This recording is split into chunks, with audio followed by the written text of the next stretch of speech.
Meus irmãos, vamos dar prosseguimento aos estudos que nós estamos fazendo, essa série, que nós iniciamos já há alguns domingos, que tem como título Crescimento Espiritual ou Crescimento na Graça. Crescimento Espiritual ou Crescimento na Graça.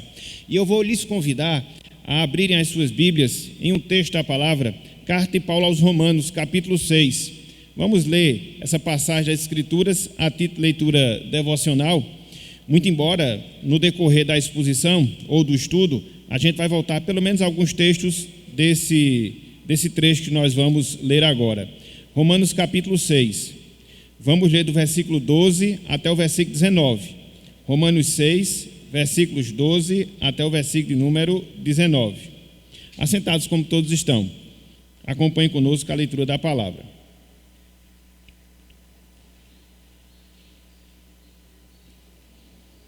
Romanos 6, do 12 até o versículo número 19.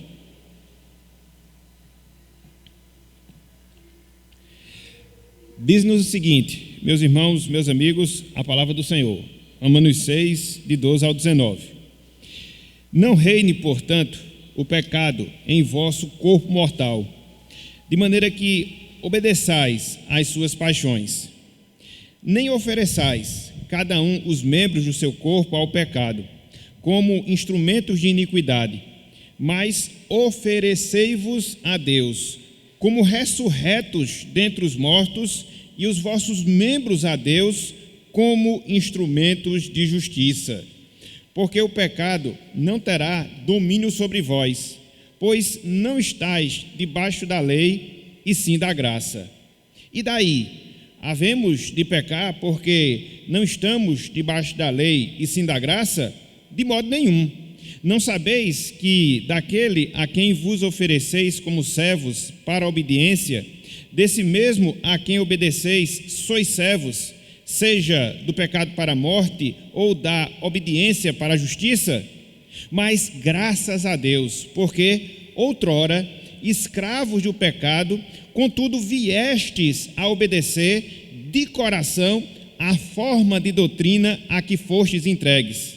E, uma vez libertados do pecado, fostes feitos servos da justiça. Falo como homem, por causa da fraqueza da vossa carne. Assim como oferecestes os vossos membros para a escravidão da impureza e da maldade para a maldade, assim oferecei agora os vossos membros para servirem à justiça, para a santificação. Até aqui, até o versículo 19, que o Senhor nos abençoe e que Ele aplique em nossos corações a sua santa e bendita palavra. Amém. Irmãos, irmãs, o crescimento espiritual, e de certa forma nós já falamos isso em estudos anteriores, não é um processo instantâneo, não é um processo finalizado. Na verdade, esse é o grande princípio, essa é a grande verdade que jamais nós devemos esquecer, sobretudo quando nós estamos considerando esse tema, crescimento espiritual ou crescimento na graça. É um processo que não é instantâneo, é um processo que não é finalizado. Esse processo do crescimento espiritual, ele exige, irmãos, irmãs, que nós participemos, que nós nos envolvamos ativamente ao longo de toda a nossa vida, ao longo de toda a nossa caminhada aqui na terra, sabendo, contudo, que nós carecemos da graça divina para que, de fato, ele se efetive em nossas vidas, ou seja, o crescimento espiritual. Assim, há a necessidade de nós, como cristãos, de nós, como pessoas responsáveis, percorrermos vários caminhos que Deus nos dá, vários caminhos que Deus nos disponibiliza para que, mediante a sua graça, de fato, esse crescimento espiritual, ele possa se dar na nossa vida, ele possa se dar no nosso viver aqui na terra. No nosso último estudo, irmãos e irmãs, nós consideramos o primeiro desses caminhos, que são dados, que são disponibilizados por Deus para que, mediante a sua graça, a gente possa se enraizar na fé, a gente possa se desenvolver espiritualmente. O que é que nós devemos fazer, em primeiro lugar? o que foi que nós vimos na semana passada? Sobre a necessidade de nós mortificarmos o pecado na nossa vida. Além disso, nós precisamos também dedicar a nossa vida a Deus, dedicar a nossa vida ao Senhor. É o segundo passo que nós iremos discorrer na manhã de hoje. Lembre que se, de um lado, a gente tem a necessidade de mortificar o pecado nas nossas vidas, por outro lado, nós também temos a necessidade de consagrar as nossas vidas, de consagrar todo o nosso ser, de consagrar todo o nosso viver a Deus. Como eu sempre gosto de usar a ilustração, é como que fosse duas faces de uma mesma moeda.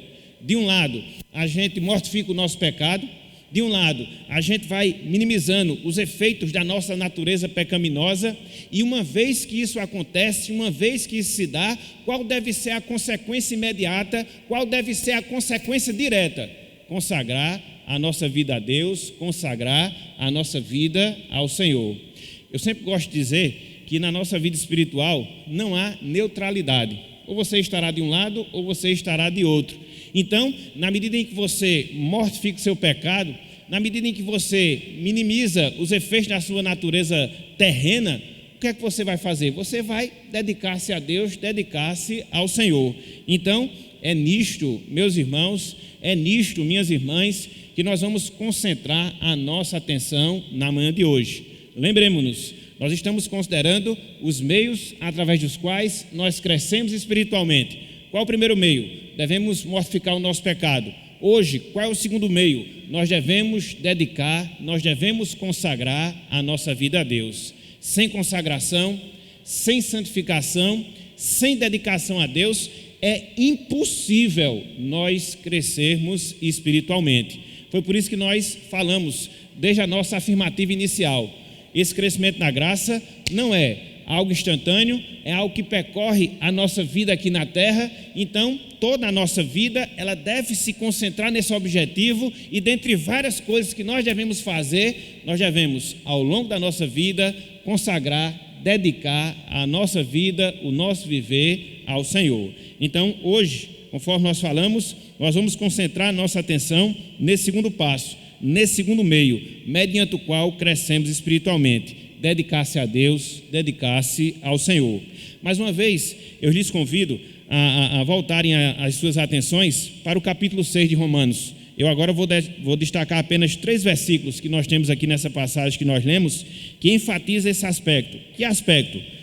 Necessidade de nós nos dedicarmos, necessidade de nós nos consagrarmos a Deus. Veja, versículo 12, versículo 13, e depois nós pulamos para o versículo de número 19. Veja o que o apóstolo Paulo nos ensina aqui nessas passagens. Versículos 12. Não reine, portanto, o pecado em vosso corpo mortal, de maneira que obedeçais às suas paixões. Nem ofereçais cada um os membros do seu corpo ao pecado, como instrumentos de iniquidade. Veja, mas oferecei-vos a Deus, como ressurretos dentre os mortos, e os vossos membros a Deus, como instrumentos de justiça. Versículo 19. Falo como homem, por causa da fraqueza da vossa carne.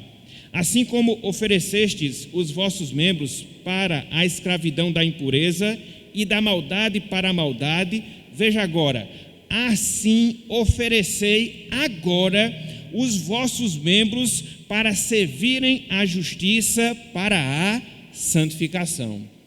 O que é que nós encontramos, meus irmãos?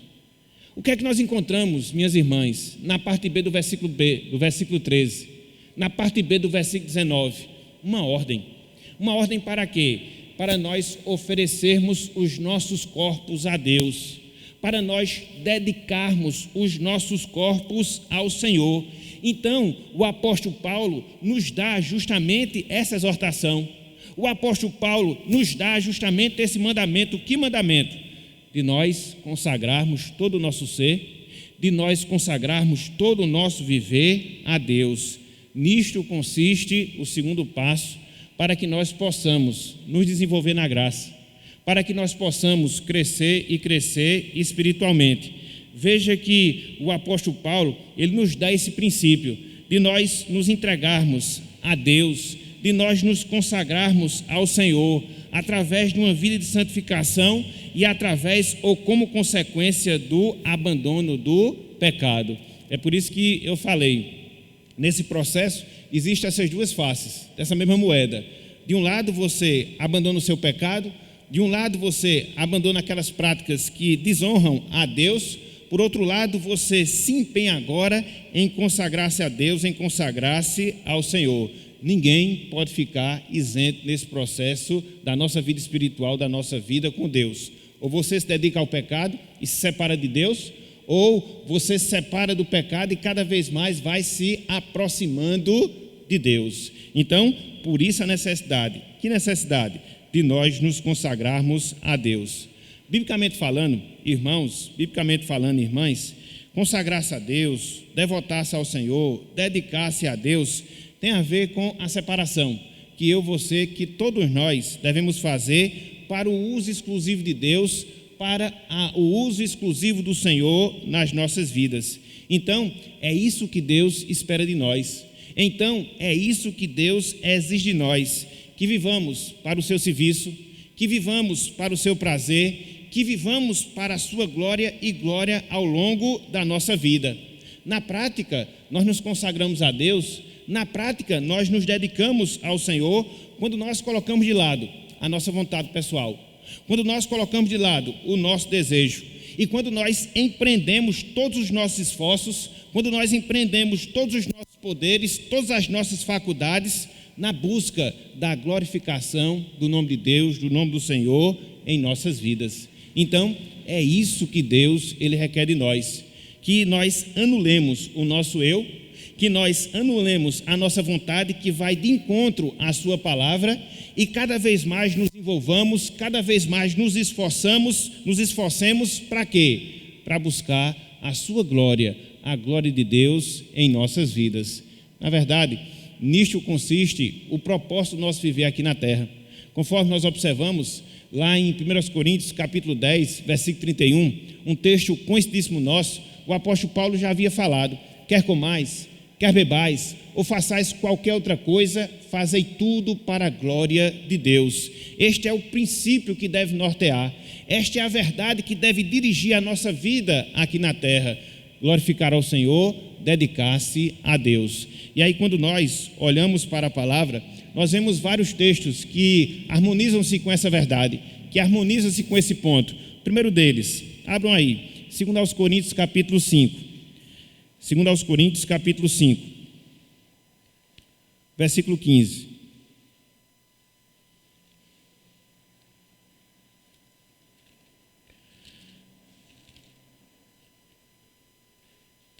Olhem só, meus irmãos, olhem só, minhas irmãs, o que o apóstolo Paulo fala nessa passagem aqui. Eu vou ler o versículo 14 e o 15 para você entender. No 14 você contextualiza, no 15 você entende a razão da ordem. No 15 você tem a ordem, no 14 você entende a razão dela, melhor dizendo. Veja, pois o amor de Cristo nos constrange, nos envergonha. Julgando isto, um morreu por todos, logo todos morreram. Então, qual é a realidade aqui? A morte de Cristo. Qual é a realidade? A manifestação do seu amor através da morte que ele fez em nosso favor. E aí, quando a gente analisa o fato de Cristo ter morrido, nós ficamos envergonhados, porque foi algo tão grandioso, foi algo tão espetacular, era algo que na verdade nós não merecíamos devido aos nossos pecados. Contudo, Cristo fez em virtude de nos amar, e é justamente esse amor que nos envergonha, visto dessa forma, visto dessa maneira, porque nós não recebemos nada, porque nós não damos nada, melhor dizendo, para que ele pudesse ter feito isso por nós. Não, simplesmente foi seu amor, simplesmente foi sua disposição de amar. Então, no versículo 14, Paulo faz esse destaque. Que destaque? Do amor incondicional de Cristo ao morrer na cruz, fato este que nos constrange. É a realidade. Qual é a consequência dessa realidade? Aí vem, versículo 15. Olhem só. Ele morreu por todos, no caso Cristo. Veja, para que os que vivem não vivam mais para si mesmos, mas agora para quê? mas para aquele que por eles morreu e ressuscitou. Meus irmãos, minhas irmãs, que verdade nós temos aqui. Veja que a Bíblia nos exige a viver uma vida de dedicação a Deus. E nesse caso, ela atrela essa ordem, ela liga esse mandamento a nada mais, nada menos do que a morte vicária de Cristo em nosso favor. Cristo morreu por nós. Cristo morreu pelos nossos pecados. Logo, em virtude desse fato, eu não devo mais viver para mim mesmo, para os meus prazeres, para os meus deleites, para a minha própria vontade, mas agora, o que se requer de nós? Mas agora, o que é que Deus exige de nós? Que nós vivamos para Ele, que nós vivamos para a sua glória. Isso, na prática, é o que significa nos dedicarmos a Deus. E conforme nós veremos, essa é uma das chaves mediante a qual a gente cresce espiritualmente. Então, não é que a nossa vontade ela venha a ser anulada, não, muito pelo contrário. Até porque nós temos vontade, até porque nós temos personalidade, nós temos gostos e assim vai. Mas o que se exige de nós é que essa personalidade, essa vontade, este gosto, ele agora não esteja mais subordinado àquilo que contraria a vontade do Senhor. Não, mas sim àquilo que glorifica a Deus. Então, isso na prática é que é dedicar-se ao Senhor. Isso na prática é que é consagrar nossa vida a Deus. Não viver para nós, não viver mais para nós mesmos, mas vivermos para aquele que se entregou, que morreu e que morreu para cobrir os nossos pecados. Então, é nisto que a Bíblia amarra, o fato da gente ter que viver para Ele, ter que viver para Deus, ter que viver para o Senhor, por causa da morte de Cristo em nosso favor. Mas não só isso. Abram aí também Gálatas capítulo 2. Gálatas capítulo 2.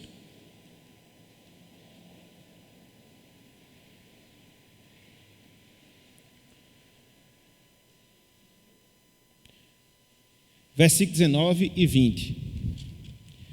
E aí a gente vê esse mesmo princípio. No 19 a gente observa uma realidade, no versículo 20 a consequência dessa realidade. E veja mais uma vez em que realidade se amarra o fato da necessidade da gente viver para Deus.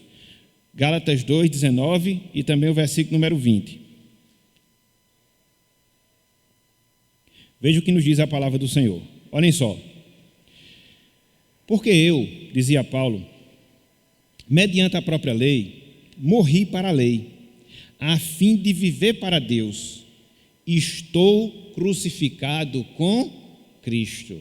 Existe aqui aquilo que nós chamamos de união mística entre o povo de Deus e o seu Salvador. Então, quando Cristo ele foi crucificado na cruz, nós também fomos crucificados, porque nós estamos ligados, atrelados ao nosso Salvador.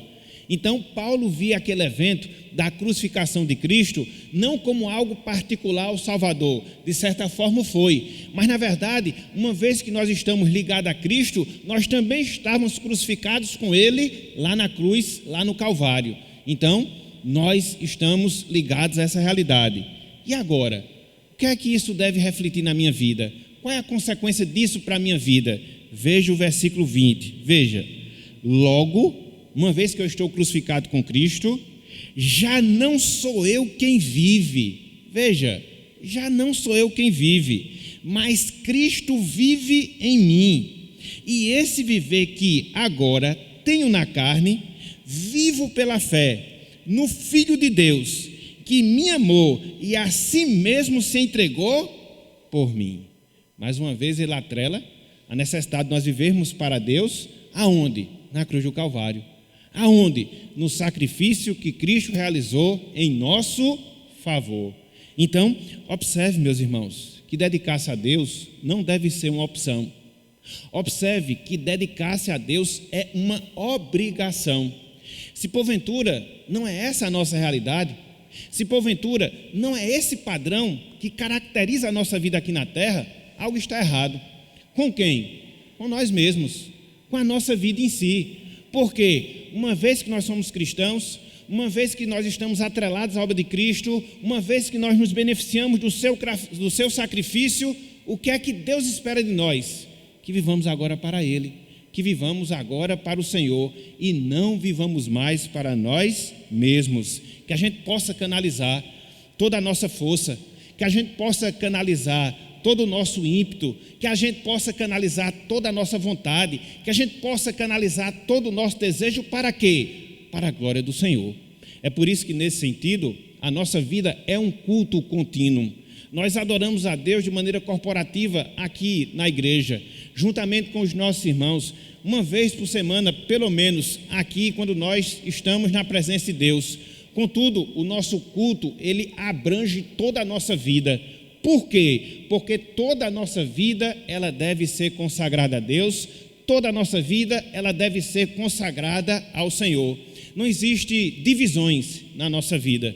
Infelizmente, a gente herda muito o pensamento que existe na igreja romana, de separar aquilo que eles chamam do sagrado do profano. Não, você tem a sua vida sagrada, você tem a sua vida religiosa, e ali você se reveste de todas aquelas características da sua religião, mas quando sai dali, não, você volta para a sua vida cotidiana, você volta para a sua vida normal, e aí você tem um padrão que você quiser para a sua vida. Não, não é assim. A nossa vida continuamente é uma vida de consagração a Deus. A nossa vida continuamente é uma vida de santificação. Quer seja quando eu estou em casa, quer seja quando eu estou na igreja, quer seja quando eu estou no trabalho. E é assim que eu cresço e cresço espiritualmente. Foi por isso que Cristo morreu por mim. Foi por isso que Ele me crucificou consigo mesmo lá no Calvário. Para que eu não viva mais para mim, mas viva para aquele que me salvou. E aí você pode perguntar, sim, mas o que é que isso tem a ver com crescimento espiritual? O que é que isso tem a ver com crescimento na graça? Por que eu tenho essa necessidade de me dedicar a Deus? Por que eu tenho essa carência de me consagrar ao Senhor? Para que assim eu possa percorrer um dos caminhos mediante os quais eu cresço e cresço espiritualmente. Simples, meus irmãos, simples, minhas irmãs. A consagração a Deus nos leva naturalmente a uma maior comunhão com Ele. Quando você vive em consagração, quando você vive em dedicação ao Senhor, naturalmente, isso lhe conduzirá a uma maior comunhão com Deus, a uma maior interação com o Senhor. E uma vez que Deus, Ele é a fonte de todas as graças, uma vez que Deus, Ele é a fonte de todas as virtudes espirituais, pense um pouco comigo, quanto mais próximos de Deus, quanto mais próximos do Senhor, quanto mais em comunhão com Ele, mais você vai ter acesso a todas as graças espirituais e você vai se encher dessa graça e, consequentemente, você vai crescer espiritualmente. As coisas são fáceis de serem compreendidas dentro dessa ótica.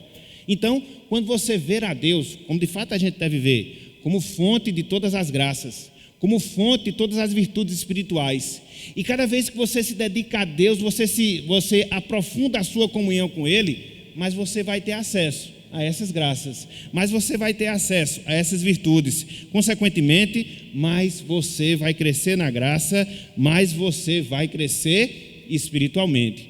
Por isso, isso não deve ser opcional. Por isso, isso deve ser uma característica de vida, um padrão de conduta ao longo da nossa peregrinação aqui na terra. Que tudo aquilo que a gente faz, até mesmo entre aquelas tarefas que nós chamamos seculares, a gente tem que fazer tendo em vista esse objetivo. Que objetivo? Fazer para a glória de Deus, fazer para a glória do Senhor.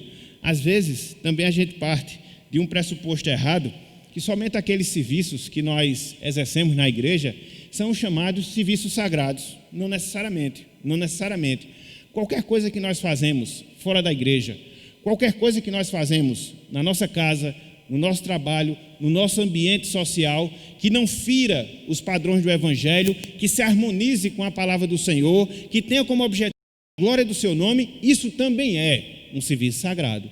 Então, eu posso estar no meu ambiente de trabalho, fazendo aquilo que me é exigido, cumprindo com minha obrigação, fazendo com deleite no meu coração, fazendo com gratidão a Deus, e mesmo estando ali, fazendo algo, sob o ponto de vista secular, eu estou consagrando aquilo ali a Deus. Da mesma forma as minhas tarefas domésticas, da mesma forma as minhas responsabilidades sociais. Por isso que nós falamos agora há pouco, a nossa vida, meus irmãos, minhas irmãs, é um culto contínuo. E é esse o pensamento, é essa a perspectiva que nós devemos ter da nossa vida, e é assim que nós dedicamos todo o nosso ser ao Senhor. É assim que, como consequência, nós crescemos e crescemos espiritualmente. E é interessante, irmãos, é interessante, irmãs, porque quando a gente olha para a palavra de Deus, a gente vê várias razões.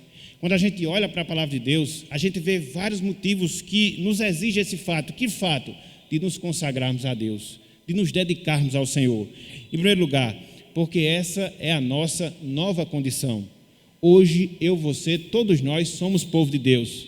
Hoje, eu e você, todos nós fomos salvos para o Senhor, ou fomos salvos pelo Senhor. Então, uma vez que isso ocorreu na nossa vida, uma vez que isso deu no nosso viver, somos povo de Deus, o que é que a gente deve fazer agora? Viver para a sua glória. O que é que a gente deve fazer agora? Dedicar-se a Deus. Olhem só, 2 textos da palavra que nos ensinam esse fato. Abram aí, Êxodo capítulo 19. Êxodo capítulo 19.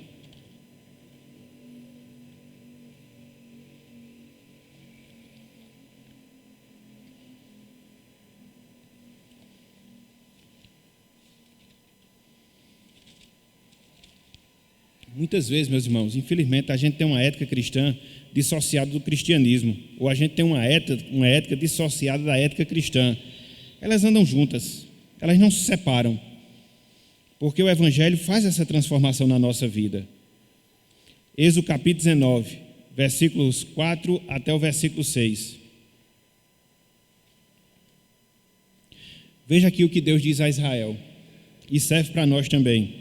Até porque Pedro faz uso dessas palavras para mostrar a nossa realidade em Cristo Jesus. Veja só o que Deus disse ao povo de Israel. Êxodo 19, versículos 4, 5 e 6. Olhem só.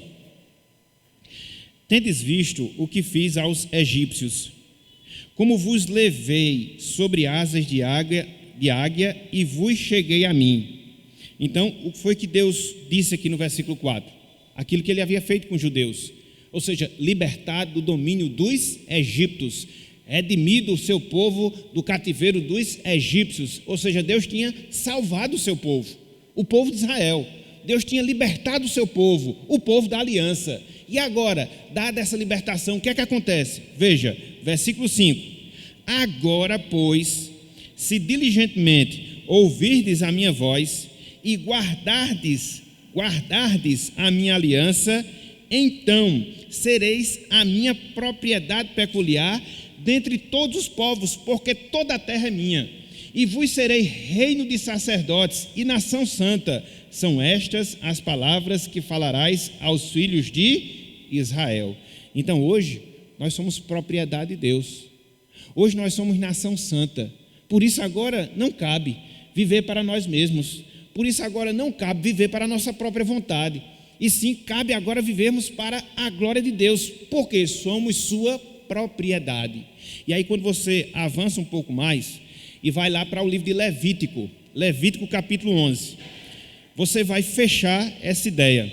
Levítico capítulo 11, salvação e consagração, elas andam juntas. Se você é salvo por Deus, você tem que se consagrar a Deus. Se você foi redimido pelo Senhor, você tem que se consagrar para Ele ou a Ele. Do contrário, você estará vivendo uma incoerência espiritual. Levítico 11, versículos 44 e 45.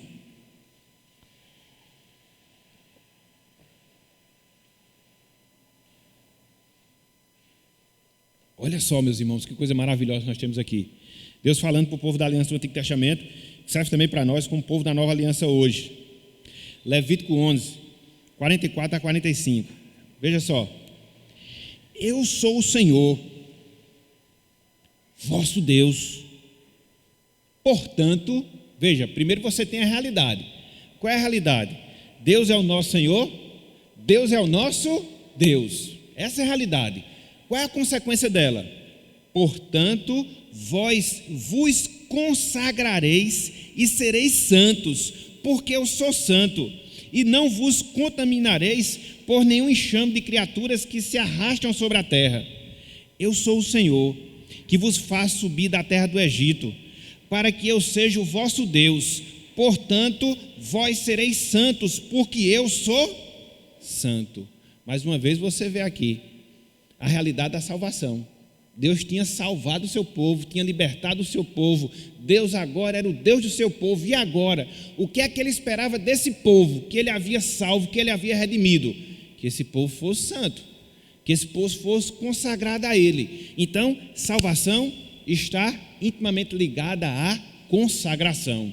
Não existe essa questão de você pegar apenas um aspecto, o benefício, vamos assim dizer. Sou salvo, sou povo de Deus, tenho a garantia da salvação, beleza, isso é uma realidade. Mas essa realidade lhe conduz a uma obrigação. Que obrigação?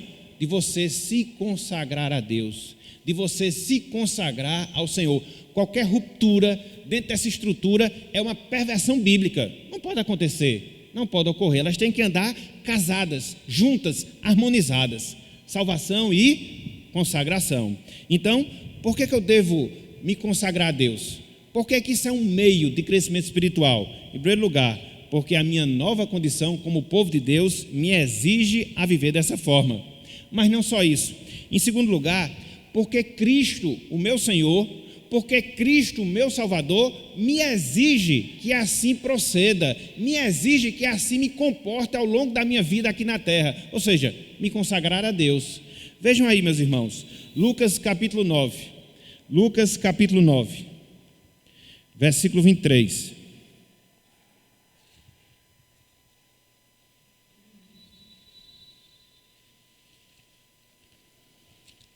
Aqui Cristo está tratando do discipulado. A palavra discípulo, mateteis, aquele que segue alguém ou alguma coisa, no caso aqui Cristo. Lucas capítulo 9, versículo 23.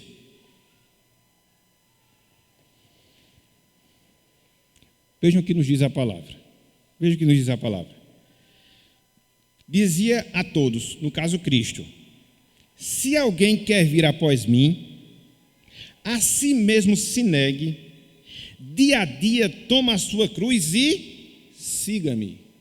Veja, Cristo aqui, ele delimitou as características do discipulado.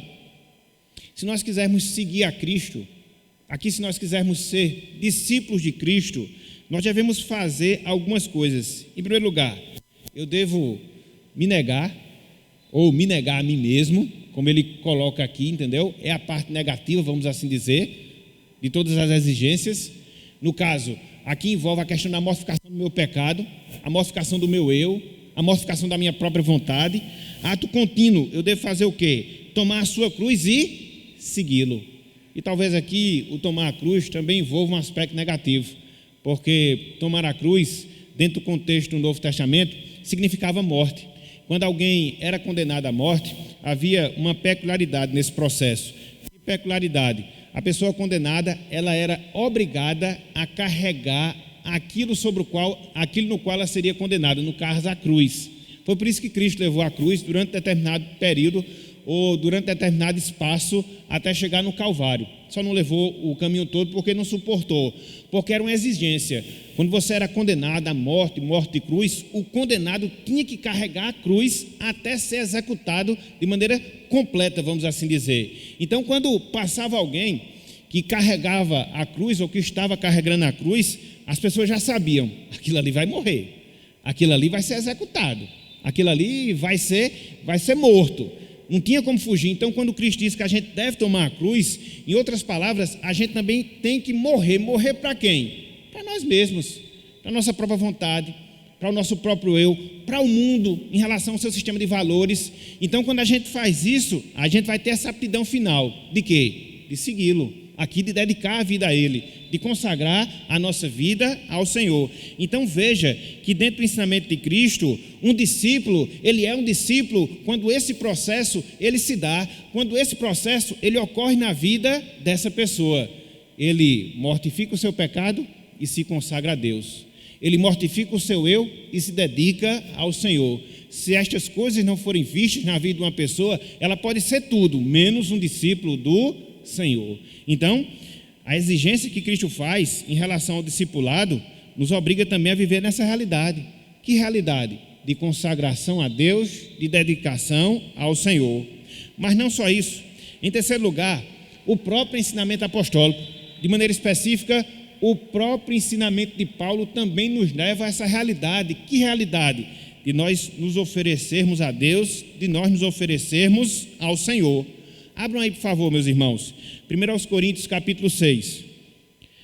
1 Coríntios capítulo 6. Versículos 19 e 20.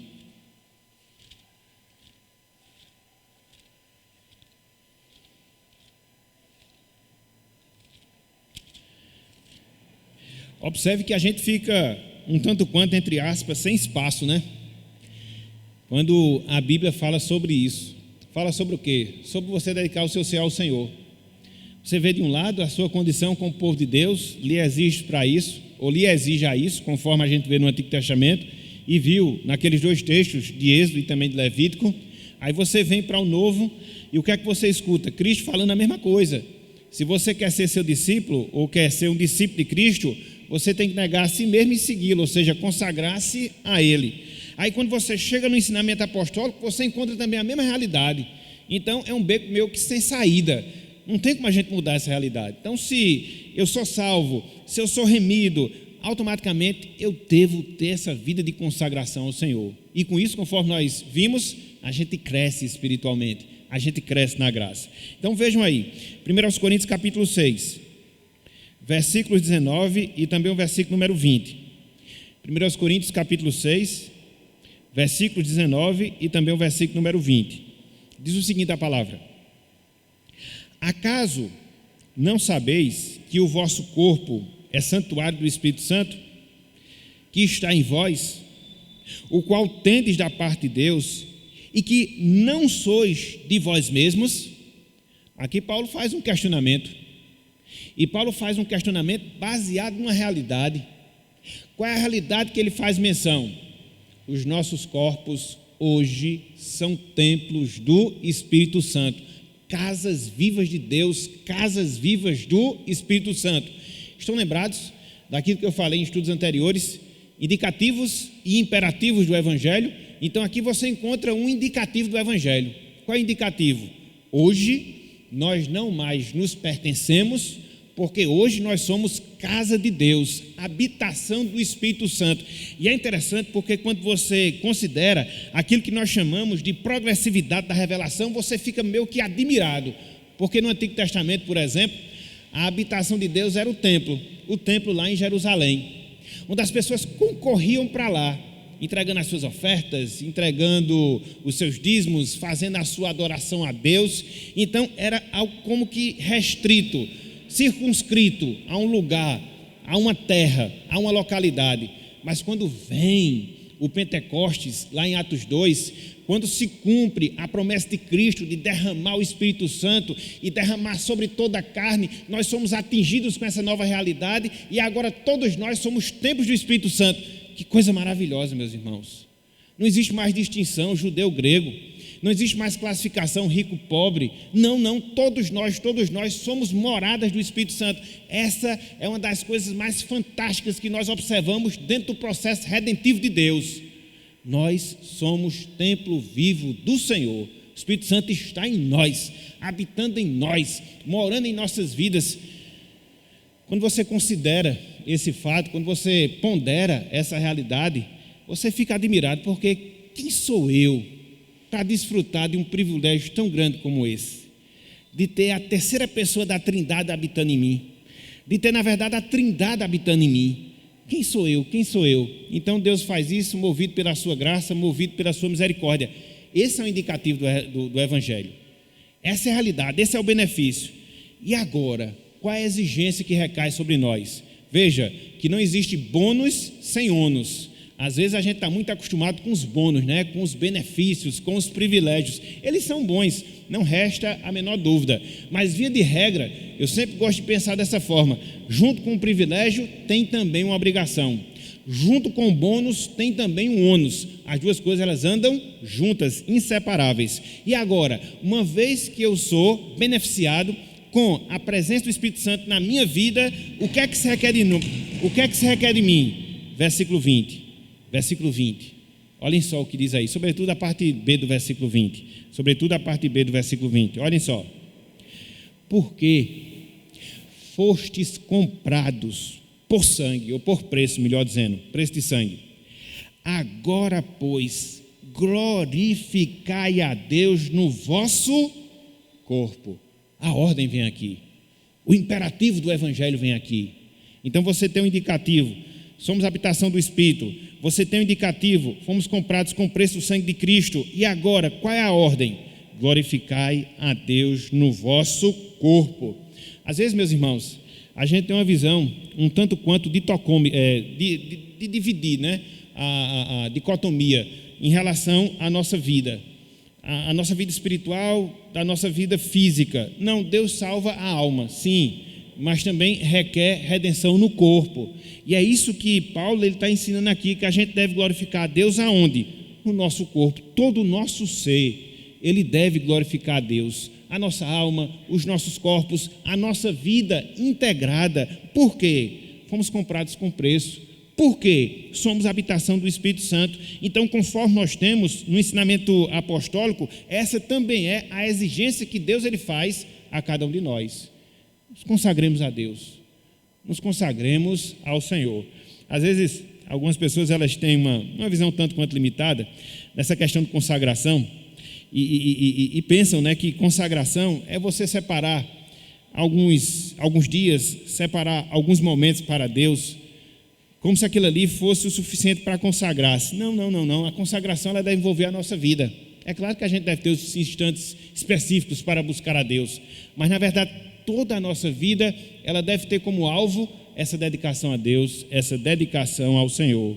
Por quê? Conforme nós falamos, quanto mais eu me dedico a Deus, quanto mais eu me consagro ao Senhor, mais comunhão eu vou ter com Ele, e quanto mais próximos de Deus, mais acesso eu terei às graças espirituais que me faz desenvolver espiritualmente, porque eu agora sou povo de Deus, porque Cristo faz essa exigência, porque é essa a exortação que nós encontramos no ensino dos apóstolos. Então, o segundo passo, irmãos, irmãs, para crescermos espiritualmente é que nós devemos nos dedicar a Deus. Concluindo, nós dizemos que não existe autonomia espiritual para o cristão. Não existe autonomia espiritual para o cristão. O que é isso? O que eu quero dizer com essa expressão? Do cristão viver a sua vida de acordo com o que ele quer. Do cristão se posicionar nessa vida de acordo com a vontade dele. Não existe isso. Não existe isso. Na verdade, você só tem dois senhores. Ou você é senhor do diabo, ou você tem como senhor o diabo e o pecado, ou você tem como senhor Cristo. Não existe neutralidade. Então, você nunca vai ser alguém autônomo. Você vai servir a um desses senhores. Em relação ao cristão, uma vez que ele é salvo, ele não tem autonomia própria. Ele agora serve a um Senhor. Ele agora serve a um dono. Que é quem? Que é Cristo Jesus. Uma vez que Cristo nos chamou para viver a sua vida, uma vez que Cristo nos redimiu para podermos desfrutar da sua salvação, o que é que Ele espera de nós? Que nos consagremos a Ele. O que é que Ele espera de nós? Que nós nos dediquemos a Ele todo o nosso ser, integralmente, todos os nossos dons, integralmente, toda a nossa vida completamente, não fazendo qualquer tipo de separação, qualquer tipo de distinção entre o sagrado e o secular. Não existe. Por quê? Porque foi isso que Cristo realizou em nós. A sua salvação, a sua redenção nos leva justamente a essa realidade. E uma vez, meus irmãos, minhas irmãs, que nós experimentamos essa realidade, que nós nos dedicamos cada vez mais a Cristo, Ele vai nos conceder a graça necessária para podermos avançar e prosseguir na nossa caminhada cristã, que não é uma caminhada fácil, é uma caminhada difícil. E somente sendo suprido pela graça de Cristo é que nós temos as condições necessárias de completar o nosso percurso aqui na terra. Por isso, precisamos também, além de mortificar o nosso pecado, precisamos também consagrar a nossa vida ao Senhor. E eu queria fazer minhas as palavras do apóstolo Paulo lá em Romanos. Abram, por favor, aí, Romanos capítulo 14. Esse texto aqui é fantástico, meus irmãos. Só para fechar aqui, depois a gente fazer uma aplicação bem rápida. Romanos capítulo 14. A gente está chegando ao final de mais um ano, né? Via de regra, a gente faz aqueles votos, né, de maior consagração, de maior dedicação. Na verdade, a gente não precisa esperar o ano começar, não. A gente já pode fazer isso hoje, a gente já pode fazer isso agora, entendeu? Mesmo nessa parte final de ano, entendeu? De estar sempre renovando os nossos votos de maior dedicação, de estar sempre renovando os nossos votos de maior serviço e de fato cumprindo na nossa vida. É assim que Deus vai nos fortalecendo espiritualmente. É assim que Deus vai nos fortalecendo com a sua graça. Romanos capítulo 14, versículos 7 e 8. Romanos capítulo 14, versículos 7 e 8. Veja, porque nenhum de nós vive para si mesmo, nem morre para si. Nenhum de nós vive para si mesmo ou morre para si. Versículo 8. Porque se vivemos para o Senhor, vivemos. Se morremos para o Senhor, morremos. Quer pois vivamos ou morramos, somos do... Está vendo aí, meus irmãos? Está vendo aí? A gente não vive para si mesmo, a gente não morre para si mesmo. Quer vivamos, quer morramos, nós somos do Senhor. E é esse pensamento que deve estar incutido na nossa mente. É esse pensamento que deve estar sempre presente no nosso coração. É essa a prática que nós devemos ter como contínua na nossa vida. Eu sou do Senhor, eu sou do Senhor, eu sou do Senhor, eu vivo para Ele, eu me dedico para Ele, porque eu lhes digo com toda certeza uma coisa: se fosse essa a nossa regra de vida, se fosse esse o princípio atuante da nossa existência aqui na terra, com certeza as coisas seriam mais fáceis e a gente ia ver uma igreja mais ativa, a gente ia ver uma igreja mais atuante, a gente ia ver uma igreja mais consagrada, a gente ia ver uma igreja mais santificada aqui na terra. Ou seja, como Paulo diz aqui, se eu morro, se eu vivo, eu sou do Senhor. Então, todos os meus esforços, toda a minha disposição, ela deve ser concentrada nesse objetivo. Se eu sou uma dona de casa, eu vou desempenhar minhas funções visando a glória de Deus, porque o meu trabalho na minha casa é dedicado a Ele. Se eu tenho responsabilidades em relação aos meus filhos, quer como pai, quer como mãe, eu vou cumprir. Com que objetivo? Glorificar a Deus, com o intuito de dedicar os meus filhos ao Senhor e toda a minha família a Deus. Se eu sou um funcionário público, como o próprio nome já diz, eu trabalho em favor do público, das pessoas, eu vou me esforçar ainda mais, me aprimorar ainda mais, para ter um bom serviço, para que o público venha a ser bem atendido, para que através da minha atividade eu possa estar glorificando a Deus na minha vida e as pessoas possam ver que eu sou alguém diferente, que vivo para a glória de Deus, que vivo para a glória do Senhor. Se eu sou um comerciante, esse também vai ser o objetivo da minha vida, de agir de maneira correta, de ter um bom atendimento em relação aos meus clientes. Para quê? Para que aquele trabalho, de onde eu tiro o meu sustento, para que o meu negócio não seja meu, mas seja um meio mediante o qual Deus ele venha a ser glorificado. Isso muda, meus irmãos, completamente a nossa vida. Isso muda completamente a nossa postura.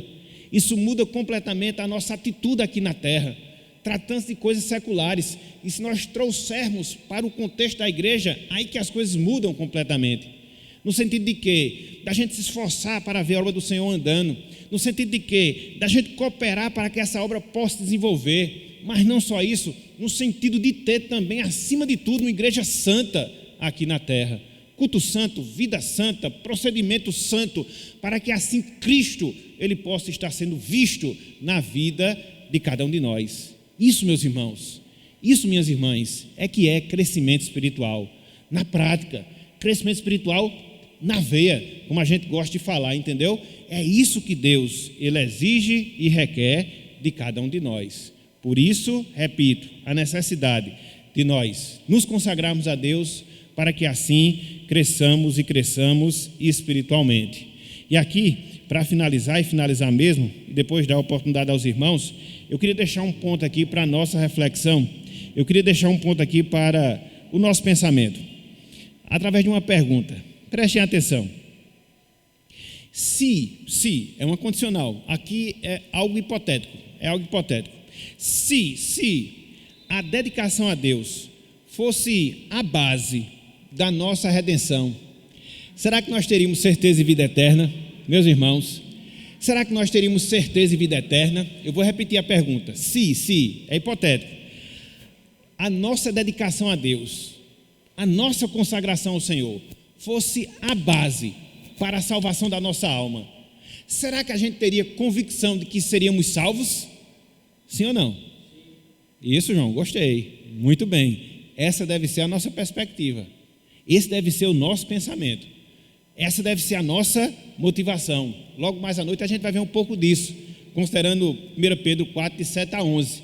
Então, tudo, meus irmãos, tudo na nossa vida tem que ter como objetivo a glória de Deus e a nossa dedicação ao Senhor. Fomos salvos por Ele, fomos remidos por Ele, então agora nós passamos de senhorio, do pecado para a morte e da injustiça, para agora servirmos a Deus, a justiça e a sua salvação. Então, que isso nos ajude cada vez mais a termos esse propósito na nossa vida, a termos essa finalidade do nosso viver para Deus, viver para o Senhor, glorificar a Deus, glorificar o Senhor, porque foi isso que fez diferença no primeiro século, com os nossos irmãos, que tanto sofriam, que tanto padeciam por causa do Evangelho, mas tinham essa chama acesa nos seus corações. Que chama? De viver para Deus, de viver para o Senhor. Fosse necessário ir para o Coliseu, morrer lá, entre as feras, iria, sem nenhum problema, porque quer vivendo, quer morrendo, o pensamento deles era único: eu sou do Senhor, eu sou de Cristo Jesus. Então, que seja esse também o nosso sentimento, o nosso pensamento e a nossa postura ao longo da nossa caminhada na terra. Então, que Deus nos abençoe e que Ele seja com cada um de nós através do ensinamento da sua palavra. Amém.